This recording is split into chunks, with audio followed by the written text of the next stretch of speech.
नमोता ही जाते हैं अरहंतात्मा जो विद्यादि सागर सुधी,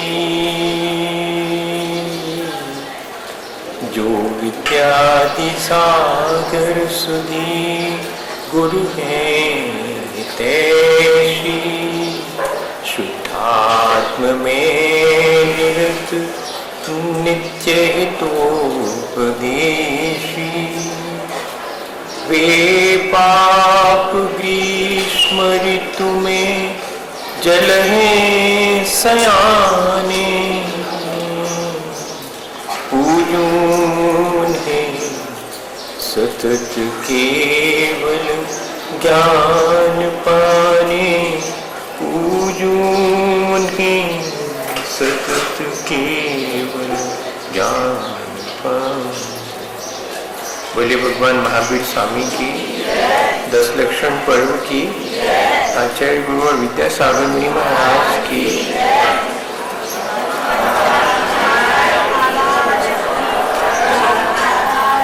हम सब लोग विभिन्न धर्मों के माध्यम से अपने जीवन को कैसे अच्छा बनाया जाए,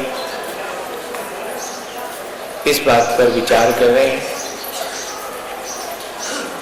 आचार्य भगवंतों ने हमें उपदेश दिया है कि पर द्रव्यों के प्रति जो अपने अंतरंग में मोह का भाव है उसका त्याग करना और संसार शरीर और भोगों के प्रति उदासीन होकर के जीवन व्यतीत करना,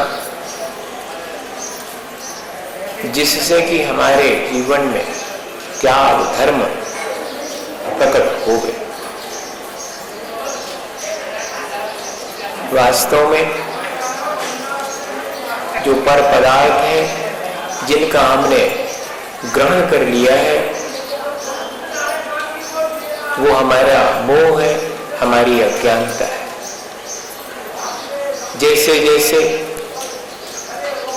हमें अपने स्वरूप की वास्तविकता का बोध होता है, सच्चे देवगुरु शास्त्र के प्रति श्रद्धा होती है, हमारे मन में, हमारी दृष्टि में संसार शरीर और भोगों की वास्तविकता का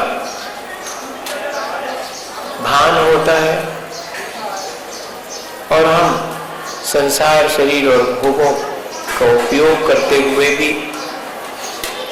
उसमें रचते पचते नहीं है, क्योंकि हमें जो वास्तविक आत्मा का स्वरूप है उसका भान हो गया। किसी व्यक्ति को वास्तविक संपत्ति और पूंजी का यदि बोध हो जाए, किसी को सच्चे हीरे का ज्ञान हो जाए, तो भैया पत्थर को पॉकेट में भर करके काहे को घूमेगा,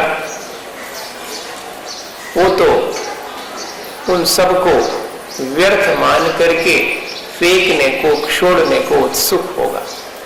ऐसे ही जब हमें वास्तविकता का बोध हो जाता है तो चीजें हमें व्यर्थ मालूम पड़ने लगती हैं और पर द्रव्यों के प्रति हमारी आसक्ति धीरे धीरे घट जाती है। हम उन सब के प्रति उदासीन भाव रख करके अपना जीवन व्यतीत करते हैं। एक राज्य में आक्रमण हुआ, दूसरे राजा के द्वारा वह राज्य जीत लिया गया। राजा ने घोषणा की कि भाई वैसे तो हमने राज्य जीत लिया है, सो हम खजाना भी लूट सकते थे और लोगों को भी परेशान कर सकते थे, लेकिन हमने ऐसा विचार किया है कि जिसके पास में जो जितनी संपत्ति है सो जितनी बन सके अपने हाथ में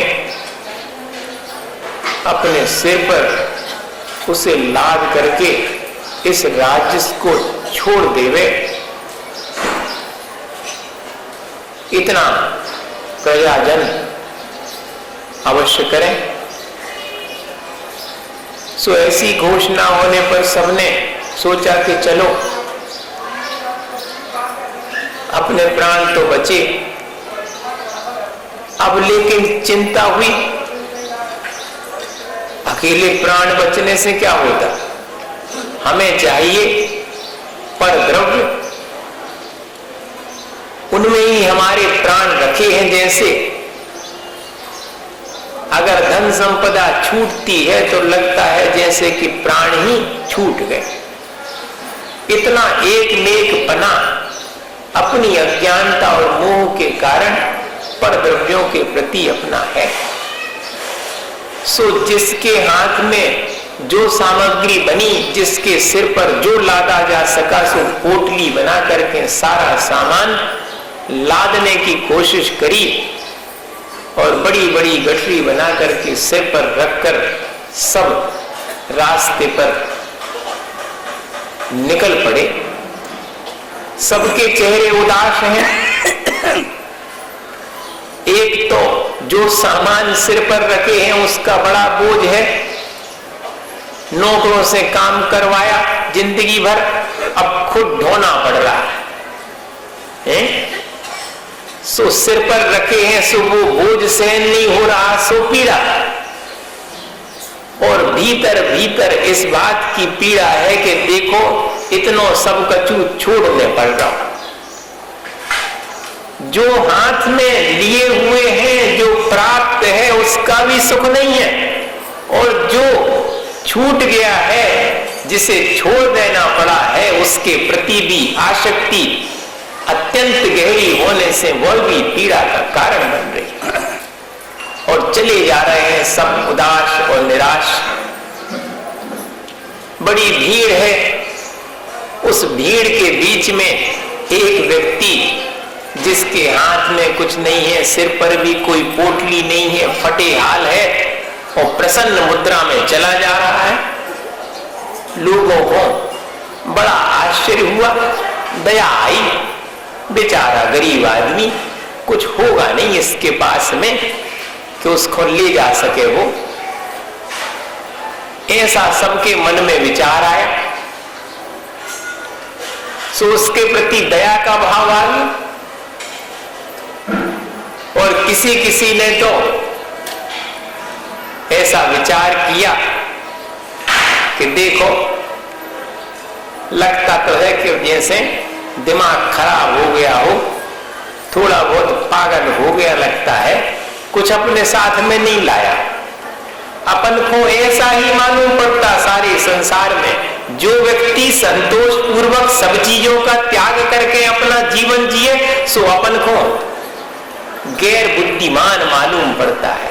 संपत्तिमान अपन को बुद्धिमान मालूम पड़ता, जो जितना जोड़ के रखे सो वो उतना बुद्धिमान मालूम पड़ेगा, उतना बड़ा मालूम पड़ेगा।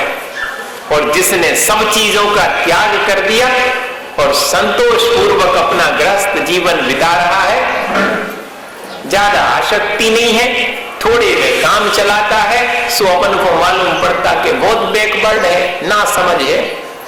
या फिर बड़ी दया आती है कि बेचारों अपने कर्मों से बड़ो परेशान है, कछु है ही नहीं है ये के पास, ऐसा लगेगा।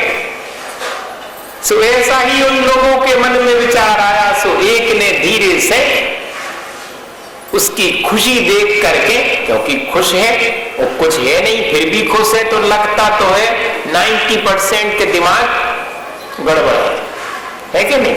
जो उनके पास सब कछु है वो तो खुश नहीं हो पा रहा, और जिनके पास कछु नहीं है वो बड़े खुश दिखा रहे, जब बड़ी तकलीफ। अब किसी ने पूछ लिया कि क्यों भाई, क्या तुम्हारे पास कुछ नहीं था जो तुम अपने साथ नहीं लेके आए? कहते मेरे पास सब कुछ था और अभी भी है। अरे अब तो लगता है कि पूरा ही, हाँ, कुछ तो है नहीं, फटे हाल है और कह रहा कि पहले भी था और अभी भी जो का चल है सब है, तो कुछ है ही नहीं। सो दूसरे ने पूछा कि भाई तुम्हारे पास जो है वो दिखता तो है नहीं और तुम बड़े प्रसन्न हो, हमें तो लगता है कि शायद तुम अपनी दीनहीन हालत को प्रकट नहीं करना चाह रहे, तुम निराश और उदास हो गए तो सब लोग देख लेंगे, इसलिए शायद दिखावे के लिए अपनी प्रसन्नता जाहिर कर रहे हो। तो उसने कहा कि सुनो, जो मैंने कहा कि मेरे पास पहले था और अभी भी है, सो फिर से कहता हूं कि जो मेरा वास्तविक था वो मेरे से कोई छीन नहीं सकता, वो मेरे पास ही है और उसी चीज के कारण मैं प्रसन्न हूं जो दिखाई नहीं देती लेकिन मेरे पास हमेशा विद्यमान रहती। मैं अपनी वास्तविक संपदा पहचान गया हूं। ये तो ईंट चूने का मकान और कागज के टुकड़ों के नोट हमने मान लिया है, इसी को संपदा।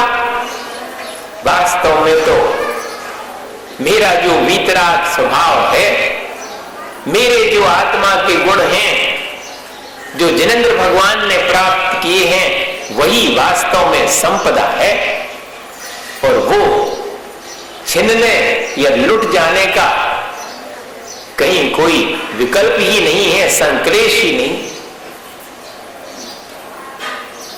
अपन को भी आचार्य भगवंतों ने यही उपदेश दिया कि यदि अपने को वास्तविक संपदा का एहसास हो जाए कि वो मेरे पास है, तो ये जो बाह्य संपदा है जिसको कि हम प्राप्त करके बड़े प्रसन्न होते हैं, नहीं प्राप्त होने पर दुख मनाते हैं, सो भैया इसमें समता भाव आ जाएगा। बाह्य संपदा है सो अच्छा है, मेरे पुण्य के उदय से मुझे प्राप्त होने में बाधा नहीं आई, सो मुझे प्राप्त हो गई। और अगर मेरे पास जो चीज नहीं है, सो मेरे कर्म के उदय से उसमें बाधा आ गई, सो वह चीज मुझे प्राप्त नहीं हो पाई। मुझे न दुख करने की आवश्यकता है, न सुखी होने की आवश्यकता है। मैं तो इस बाह्य संपदा के मिलने और नहीं मिलने पर समता भाव रखूं। अगर ऐसा अभ्यास अपने भीतर आ जाता है तो त्याग धर्म की शुरुआत होगी। अकेली कुछ चीजें त्याग देने का नाम त्याग धर्म नहीं है, तपस्या के बाद रखा हुआ है। संयम धारण कर लिया, तपस्या अंगीकार कर ली, अब किस बात का त्याग? इस बात का त्याग कि मेरे भीतर जो ग्रहण करने की आसक्ति है, परद्रव्यों को मैं स्वद्रव्य मानता हूं, उसका भी त्याग। और अगर नहीं मानते हो और छोड़ दिया है तो मैंने छोड़ा, इस बात का अहंकार, इसका भी त्याग। तब त्याग धर्म घटित होता है। सब चीजें पर पदार्थ जो कि मैंने छोड़े हैं वो थे मेरे, कहां जो मैं कि छोड़ने का अहंकार करूं। यह अहंकार भी छोड़ो कि मैंने छोड़ा। अपने आत्म कल्याण के लिए जो अपन पर पदार्थों के प्रति अपनी आसक्ति छोड़ देते हैं वह त्याग है। और दूसरे के उपकार के लिए जो अपने परिग्रह को नियंत्रित कर लेते हैं वो सब दान है। परिग्रह को छोड़ देना वो त्याग कहलाएगा और परिग्रह का नियंत्रण कर लेना, अपनी आसक्ति को घटा लेना, तब दूसरे के उपकार के लिए दान हो सके। दोनों में थोड़ा सा अंतर है। खोटे तो दोनों में है। अपन अपनी वस्तु को, जैसे कि नदी बहती है और खो जाती है समुद्र में, सो नदी नहीं रह जाती लेकिन बन जाती है समुद्र। ऐसे ही अपन खो करके बाह्य वस्तुओं को, अपने अंतरंग को प्राप्त कर लेते हैं, ये त्याग है।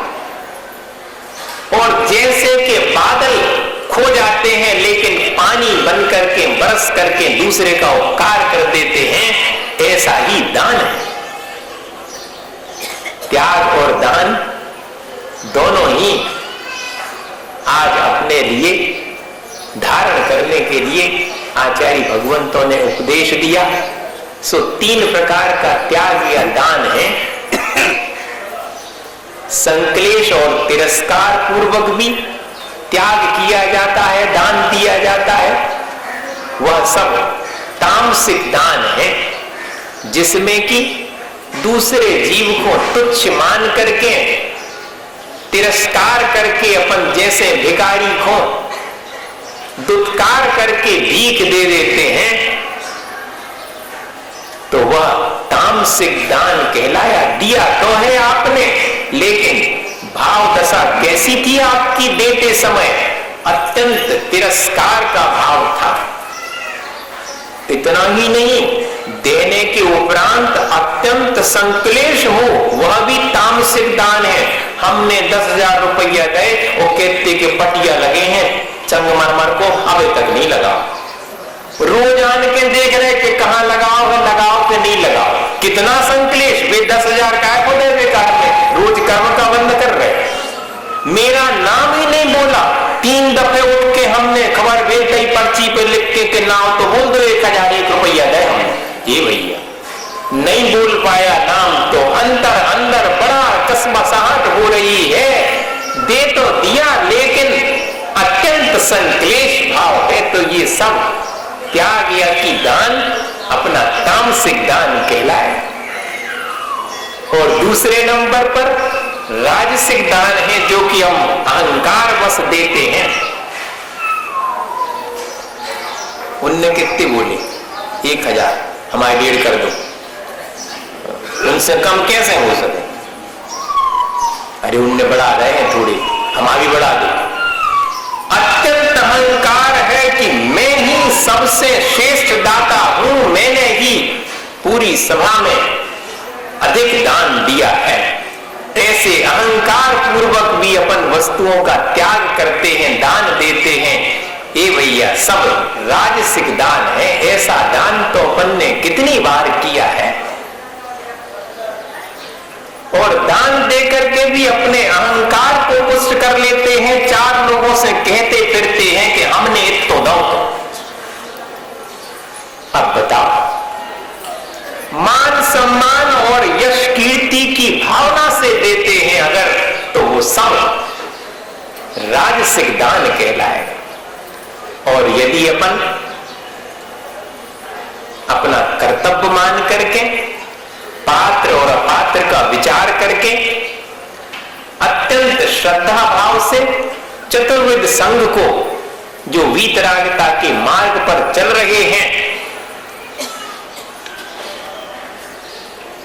मुनि आरिका श्रावक श्राविका, उन सब के लिए दान देते हैं, अपनी वस्तु का त्याग करते हैं अगर, तो वह सब सात्विक दान कहलाए। सात्विक दान का ही महत्व है। कितना भी अपन दें, लेकिन अगर अहंकार और संक्लेश पूर्वक देते हैं तो वह दान कीमती नहीं है। दान दे मन हरख विषय को, दान देते समय अत्यंत आसक्ति घट जाने से हर्ष प्रकट हो रहा है। संक्लेश और अहंकार में तो आसक्ति स्पष्ट झलक रही है, लेकिन अपना कर्तव्य मान करके अपन ने अगर वस्तु का त्याग किया है तो वह सात्विक दान कहलाएगा। एक सेठ जी थे, अत्यंत कंजूस थे। देने के लिए तो वे दूसरे को धक्का भी नहीं दे देते थे। क्यों? देने का भाव आ गया तो धक्का भी नहीं दे। इतना लोग उनको देख करके मन ही मन हंसते थे कि देखो कितनी कंजूसी है इनकी, ने ठीक से पहनते हैं, ओढ़ते हैं, ने खाते पीते हैं, बचा बचा के कौन कौन धर रहे। मंदिर आते थे लेकिन खाली हाथ, कुछ नहीं चढ़ाएंगे, दान देने की बारी आई तो उसके पहले ही उठ के निकल जाएंगे कि अब भाई लोग कहें हमसे कि तुम लिखवाओ, कितना लिखवा रहे, सो अपन को झंझट में पड़नी ही नहीं, अपने चले चुपचाप। ऐसा व्यवहार होते हुए भी एक दिन ऐसा संयोग बना, देखो पुण्य कर्म का उदय जब होता है तब अपनी संपत्ति का दान देने का भाव उत्पन्न होता है भैया। नहीं तो पाप के उदय में अत्यंत पाप करके, पुरुषार्थ करके अपन ने संपत्ति कमाई है। ये ध्यान रखना कि सिर्फ उस संपत्ति कमाने में बाधा नहीं आई पुण्य के उदय से, सो डाकू खो भी नहीं आउट बाधा, सो वो भी कमा ली। जाने समझना, हम में और कमाने में और उसमें ज्यादा फर्क नहीं है। अहंकार नहीं करना इस चीज के, हमारे पास बहुत संपत्ति है, हमारे पुण्य के उदय से आई है, तो फिर वो कोई बहुत पुण्य का उदय है। डाकू के पास तो लाखों रुपया है, बहुत पुण्य का उदय है उसका। नहीं भैया, हमारे तो बहुत पाप को उदय हो जाए, कैसे को ढीला ही नहीं है। फिर क्या संपत्ति जो उनके पास है वो पुण्य का उदय है, संपत्ति जो उनके पास नहीं वो तो बड़ा पापी हो जाए। नहीं भाई, ऐसा अर्थ नहीं है। पुण्य का उदय सिर्फ इतना करता है कि चोरी करने वाले चोर को बाधा नहीं होगी, अच्छे से चोरी कर ले, दुकान अच्छे से चलेगी, पैसा आने में बाधा नहीं होगी। कर तो रहे हो आप 5 पाप कमाने के लिए, पुण्य के उदय में सिर्फ बीच में बाधा नहीं पड़ने दी, इतना ही उसने सहयोग किया है। पुण्य का उदय तो तब कहलाएगा जबकि उस संपत्ति के प्रति हमारी आसक्ति नहीं हो और हम किसी को भी देने तैयार हो, तब कहलाएगा कि हाँ हमारे पुण्य का उदय है।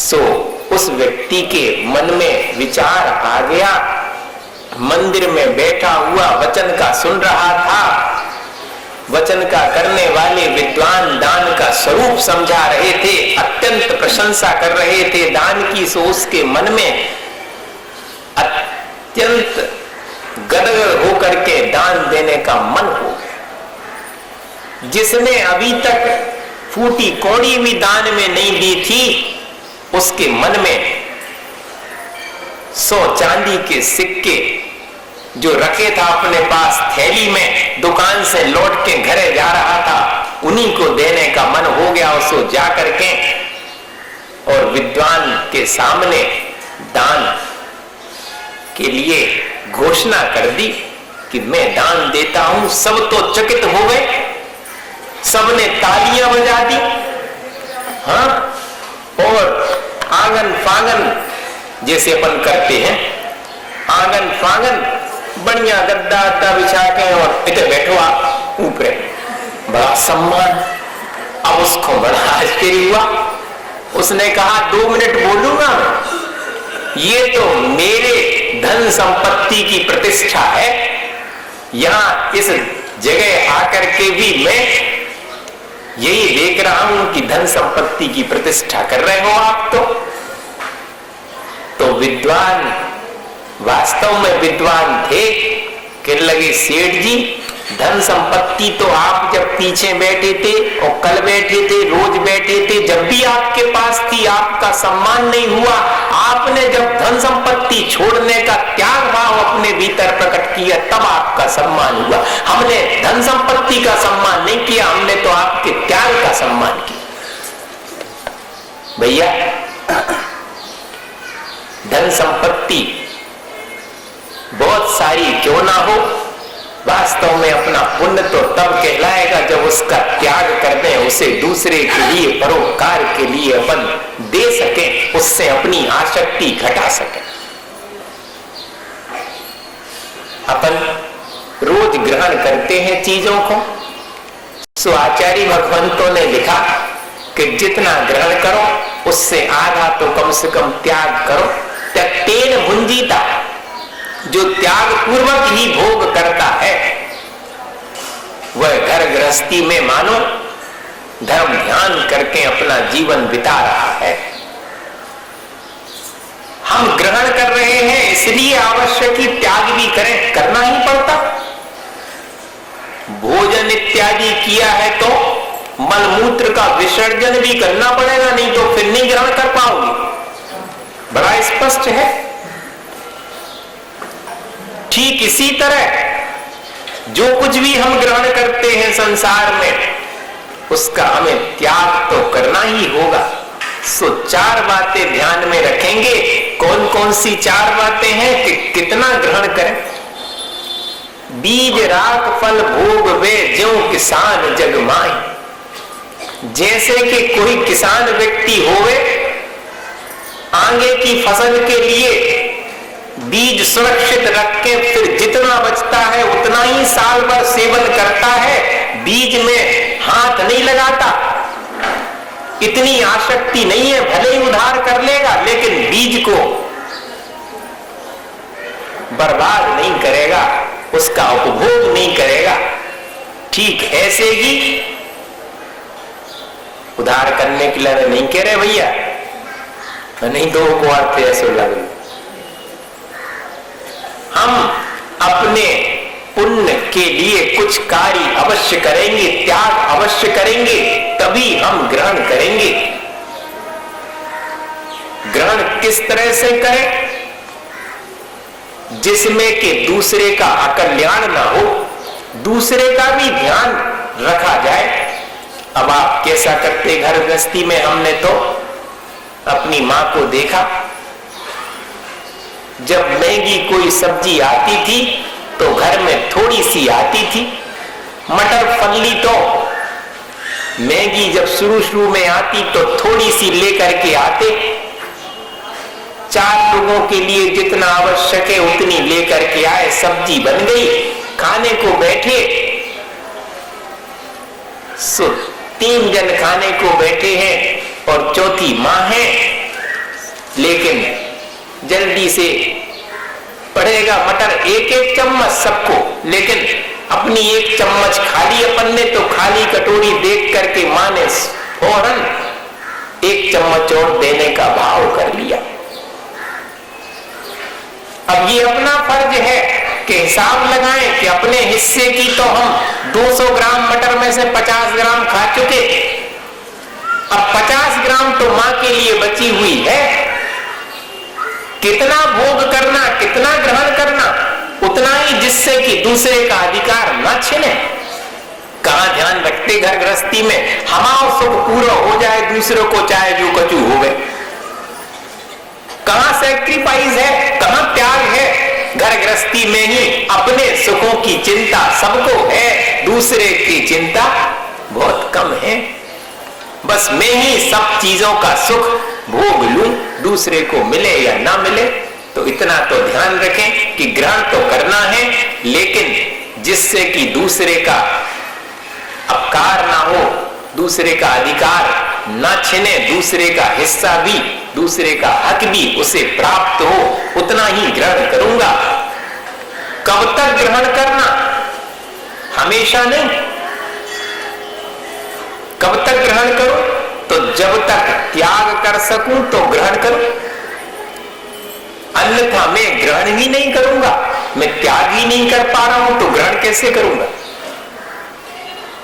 देख ले अपन, जब मेरे मन में एक चीज देने का विचार हो तब मैं एक चीज नई खरीदूंगा, नहीं तो नहीं खरीदूंगा। नहीं, मैं दे ही नहीं सकता, अभी तो सब मेरी उपयोग करने में आ रही है चीजें।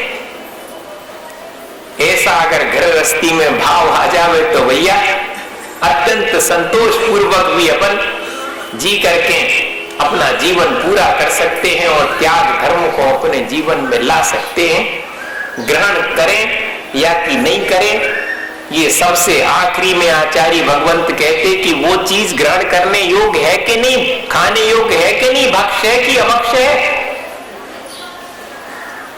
मेरे ग्रहण करने योग्य है कि नहीं है। ग्रहण करने का तो भाव है, लेकिन मैं विचार तो कर लूं कि ग्रहण करने योग्य है या नहीं है। जो छोड़ने योग्य चीज है उसे तो छोड़ ही दूं, जो ग्रहण करने योग्य है उसमें भी कब तक ग्रहण करूं, किस तरह ग्रहण करूं, कितनी मात्रा में ग्रहण करूं, यह विचार ग्रहण करने योग्य वस्तु का भी करता है और ग्रहण करने योग्य वस्तु को ग्रहण नहीं करता। अगर इतना भी अगर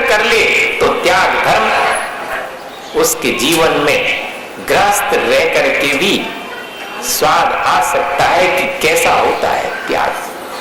भाई अपन इस तरह अगर इस त्याग को अपने जीवन में अंगीकार करें और प्रति उपकार की भावना ना रखें। आखिरी बात कि जो भी हम दान दें, जो भी हम त्याग करें, उस त्याग के स्वरूप मुझे कुछ प्राप्त हो, दूसरे से मिले, इस तरह का भाव, इस तरह की अपेक्षा अपने भीतर ना रहे। एक गंग कवि थे और रहीम खान खाना थे, राजा थे रहीम खान खाना नाम था उनका। और गंग कवि बड़े प्रसिद्ध थे, उनकी कविताएं बड़ी प्रसिद्ध थी, लेकिन उनकी स्थिति बड़ी कमजोर थी। इस बात का विचार राजा को आ गया। सो राजा ने उपकार करने के लिए अपनी धन संपत्ति गंग कवि के यहां पर रातों रात भेज दी। लोग तो हल्ला करके वीडियो बनवा के दान देते हैं। देखो विचार करना, उड़ाना नहीं दे रहा हूं, लेकिन अपन विचार करें कि कितनी आसक्ति अपनी है, हमें वो कम करनी चाहिए। हम उसे और पुष्ट करते रहते हैं। लेकिन रहीम खान खाना ने रातों रात इतनी गाड़ियों में धन भेजा, गाड़ी के ऊपर गाड़ियां उनके घर पहुंचे और खाली करके चले आए धन संपत्ति। तो गंग कवि ने 2 लाइनें लिखी और राजा को समर्पित की कि कहां सीखे नवाब जू ऐसी देनी देन, ज्यों ज्यों कर ऊपर करो त्यों तो नीचे लेन। आपके भीतर तो विनम्रता आती ही चली गई, नयन झुकते चले गए, आपका हाथ देने के लिए बराबर खुला रहा। कहां आपने ऐसा देना सीखा? सो रहीम खान खाना भी कम नहीं थे, उन्होंने 2 लाइनें लिख करके गंग कवि को भेजी। देनहार को और है देत रेत दिन रेन, लोग भरम मुंह पे करें ताते नीचे लेन। मेरे पुण्य के उदय से मेरे भाव हुए कि मैं इस संपत्ति को दे दूं, तो देना तो पुण्य के उदय में हुआ है, मैं दे रहा हूं। ऐसा कर्तापने का भाव मेरे भीतर ना आ जाए, मेरा अहंकार नष्ट हो जाए, सो विनय पूर्वक में आंख झुका करके देता हूं। देने वाले का हाथ तो उस परोपकारी वृक्ष की तरह है जो निरंतर देता रहता है, लेकिन फिर भी फला फूला रहता है, हरा भरा रहता है। किसके लिए? जो कि दूसरे से कोई अपेक्षा नहीं रखे। बताओ, वृक्ष ने कभी अपेक्षा रखी कि तुम आओ एक फल ले जा रहे सो भैया 2 लगा जाइए हमारे पेड़ पे? हाँ भैया ले जाओ और आ जाएंगे हमारे फल। इस तरह का भाव अगर अपने भीतर दान देते समय आ जावे तो दान में विशेषता या त्याग में विशेषता अपने आप फलीभूत हो जाती है। लेकिन अपन जो त्याग करते हैं, जो दान देते हैं, उसमें अपने भावों के भीतर या तो अहंकार या संक्लेश कर लेते हैं, जो दान सार्थक नहीं होता। अपन विचार करें कि प्रति उपकार की भावना अगर अपने भीतर नहीं है तो अपना दान सार्थक है।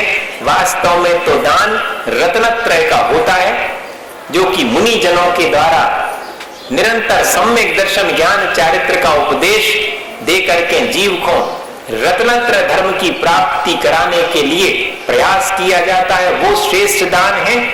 जी भौतिक चीजों के दान को आचार्य भगवंतों ने विशिष्ट दान नहीं माना। एक जेल में एक नेताजी गए, कौन नेताजी तो नहीं बैठे वैसे हुई ना, कौन आप नहीं है कमाती में तो नेताजी थे, सो वो गए उसमें जेल में। सो उनने देखा कि सबरे कैदी ठीक से भोजन ही नहीं मिल रहा इनको, अब की जेल की बात है ना कि पुराने जमाने की चल के रहे हम, अब तो सब प्रकार की 5 स्टार की सुविधाएं भी हैं जेल में, सुनी है हमने।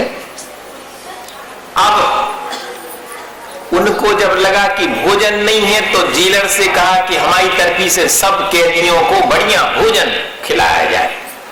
दूसरे दिन पेपरों में निकल गया कि नेताजी जेल में पहुंचे और उन्होंने सब कैदियों को बढ़िया मिष्ठान बंटवाया। बड़ी प्रशंसा नेताजी की। दूसरे नेताजी ने सोची कि अरे वाह, इनने तो अपना दांव जीत लिया।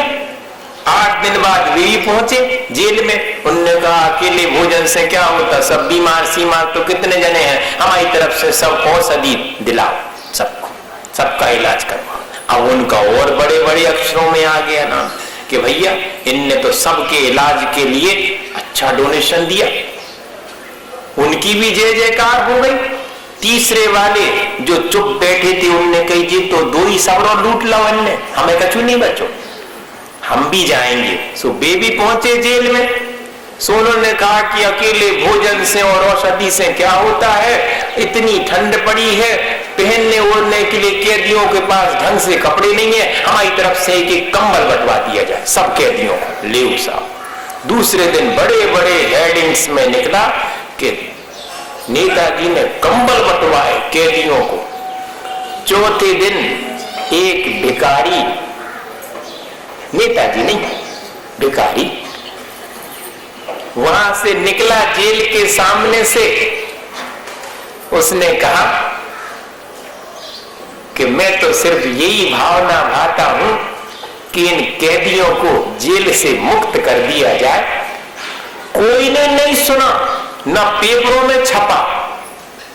कैद में रख करके और सब सुख सुविधाएं दे देने को अपन दान मान रहे हैं, लेकिन कैद से मुक्त करने को अपन श्रेष्ठ मान ही नहीं रहे हैं।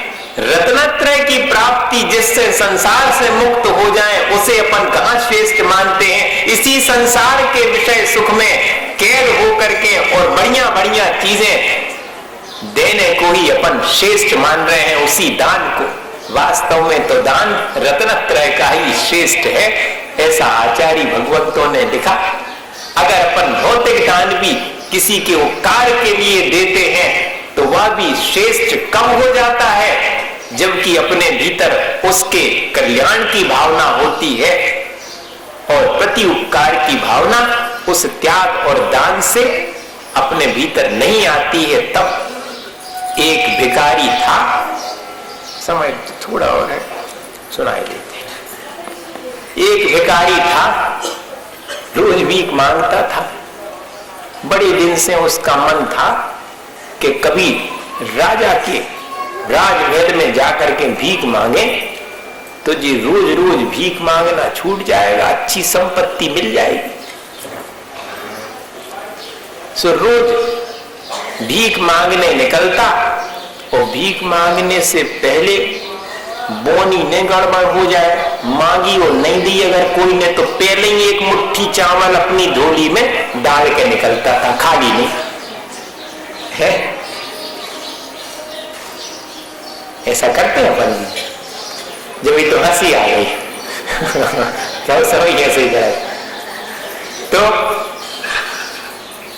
अब वो निकला और रास्ते से जा रहा था, सुबह सुबह का समय था, कोई त्योहार का दिन था। तो उसने कहा चलो मंदिर के पास में बैठेंगे, बहुत दान मिलेगा। सुबह से ही चलो, का पता होते बहुत जने बैठे हुए हैं, सब को लाइन में बैठ भी आगे जगह नहीं मिले।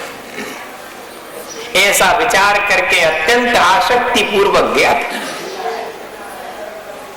सो रास्ते में उसे आवाज आई कि दूर हटो। उसने कहा क्या हुआ? बोले राजा साहब की सवारी आ रही। अरे वाह, मैं तो बहुत दिन से सोच रहा था राजा से मिलना, और राजा साहब खुद आ रहे हैं, सौभाग्य मेरा। सो रास्ते के किनारे खड़ा हो गया इस विचार से कि राजा साहब निकलेंगे सो अपना निवेदन कर लूंगा, उनसे कुछ मांग लूंगा। सो राजा साहब का रथ आता देख करके अत्यंत गदगद हो गया कि अब तो पास से निकलेंगे और मांग लूंगा। सो पास से क्या निकलेंगे, उसे देखते ही राजा साहब का रथ रुक गया और गदगद हो गया। अरे वाह, मुंह मांगा, आज तो छप्पड़ फाड़ के दिया भगवान ने। हम तो सोच ही रहे थे कि राजा साहब से मिले, सो राजा साहब आते हुए मालूम पड़ गए और राजा साहब का रथ भी सामने रुक गया।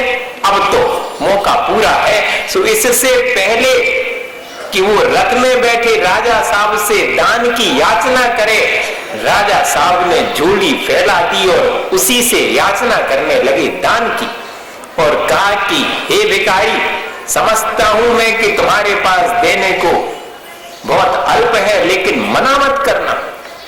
मुझे स्वप्न में आया है कि जो पहला व्यक्ति आज राजा साहब को मिलेगा और जो दान में देगा उससे ही राजकोष समृद्ध होगा। इसलिए तुम अगर कुछ भी दोगे मैं राजकोष में रख दूंगा, मेरा राजकोष समृद्ध हो जाएगा, इसलिए तुम इनकार मत करना। अब तो बड़ी मुश्किल, कहां मांगने के लिए जा रहे थे वो कहां देने पड़ रहा है। अब उसने बड़े मुश्किल में जो एक मुट्ठी चावल अपनी झोली में डाल रखे थे सो हाथ डाला, सोचा कि पूरा दे दे, राजा मांग रहे हैं, लेकिन छूटा नहीं। देने का कभी प्रयास किसी ने किया नहीं है तो कैसे देने का भाव उत्पन्न होगा, हाथ ही नहीं खुले।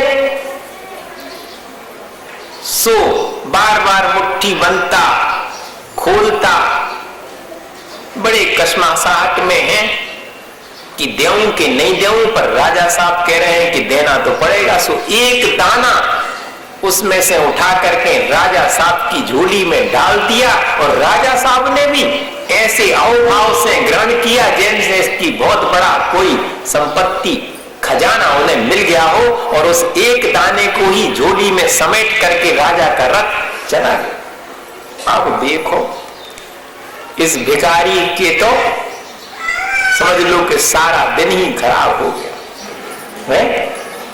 अपन को देने पड़े अगर तो दिन भर कुटक रहे तपन, यही बेकार में ऐसो देने पड़ो, काय खो देने पड़ो बेकार, दे भी दो फिर भी। अब ऐसा ही वो निरंतर विचार कर रहा है कि अरे मुझे एक दाना देना पड़ा, सारे त्योहार में लोगों ने बहुत दिया, उसको पूरी पोटली भर गई, लेकिन पेट नहीं भरा, संतोष नहीं हुआ। बार बार मन में यही भाव आता था कि मुझे आज एक दाना राजा को देना पड़ा, जहां से कि बहुत संपत्ति मिल सकती थी वहीं मुझे देना पड़ा। सो निरंतर इसी संक्लेश भाव में पूरी झोली भर जाने पर भी घर पहुंचा। सो घर में बच्चों ने घेर लिया कि बाबा बाबा आज तो तुम्हारी झोली बहुत भरी हुई है, क्या लाए हो? तो सबको झड़क दिया, डांट दिया, क्या कहते हो लाए हैं? अरे क्या खो दिया मैंने आज, ये नहीं पूछ रहे। जिससे मुझे बहुत कुछ प्राप्त होने वाला था उसी को मुझे एक दाना अपना देना पड़ा।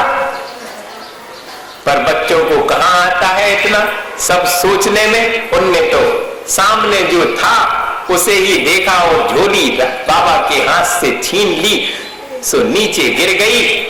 और जब झोली नीचे गिरी तो सारा सामान फैल गया, उसमें से एक दाना सोने का, शेष तो सब चावल, लेकिन एक दाना सोने का। अब छाती पीट रहा है वो भिखारी के, अरे पूरा मुट्ठी भर दे दो वो तो अच्छो है। तो बताओ, पहले एक दाना देने में सारा दिन संक्लेश करता रहा और अब सोने का दाना हो गया। ये देख करके उसके मन में विचार आ रहा है कि पूरे ही दे देते भैया, ऐसा ही अपने साथ ना हो जावे आखिरी समय है कि दे नहीं पाए और जावे को समय आ गया, त्याग नहीं कर पाए और जीवन समाप्त हो गया। सो सब कुछ यहीं के यहीं मुझे छोड़ना पड़ेगा। मैं अपनी इच्छा से छोड़ने जाता तो बहुत अच्छा होता, लेकिन अब तो मजबूरी में प्राण ही निकल रहे हैं, सो सब छूटने वाला है। ऐसा अगर थोड़ा सा सावधान हो जाए अपन, और जब सब छूटे उसके पहले ही अपन अपने मोह को उससे छुड़ा करके और अपने जीवन में त्याग धर्म को अंगीकार करके अपना कल्याण कर सकते हैं। इसी भावना के साथ में आचार्य गुरु विद्यासागर मुनि महाराज हे गुरुवर शाश्वत सुख दर्शक यह नग्न स्वरूप तुम्हारा है। जग की नश्वरता का सच्चा देह दर्शन करने वाला है। जग जग विषयों में रचपति करता फिरने में सोता हूँ, अथवा वह शिव के निष्कंटक पथ में विषकंटक होता हूँ।